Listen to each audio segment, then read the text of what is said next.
it as new. Kung ito nahulog itong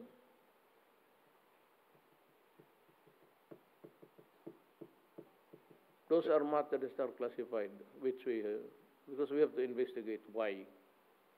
Because I demanded an investigation. Kung ayaw nila, tayo lang. Why? Because my soldiers were killed in the performance of their duty. Thank you, sir. Okay. Ian Cruz, GMA 7. Good evening, Mr. President. Yes, sir. Mayor, mayroon na po kayong napiling PNP chief na Wala pa. susunod po. Wala. Pwede niyo pong ibahagi sa amin kung sino po yung mga napagpipilian niyo sa ngayon? Well, there are the rankings that I was given a list. I think there's Sascoland, Ilisar, another one.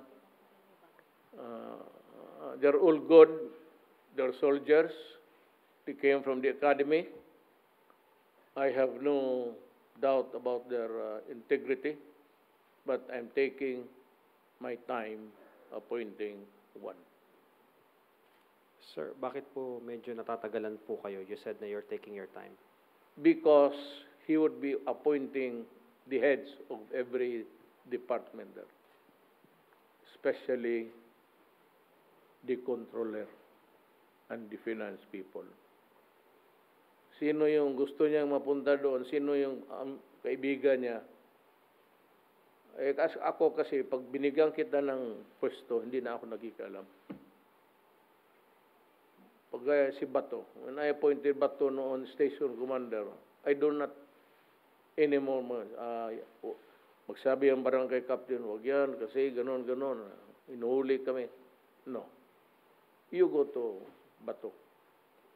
O you go to itong mainit na ulo, yung PD, Danao. Mainit ang ulo ng tao, bata. Pero he's good. Worker talaga yan.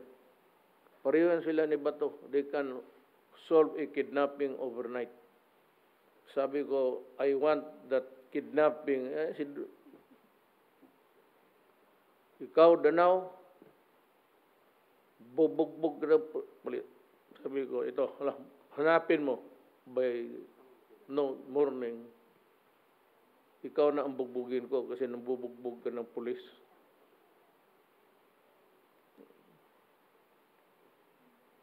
Okay. Chonayu.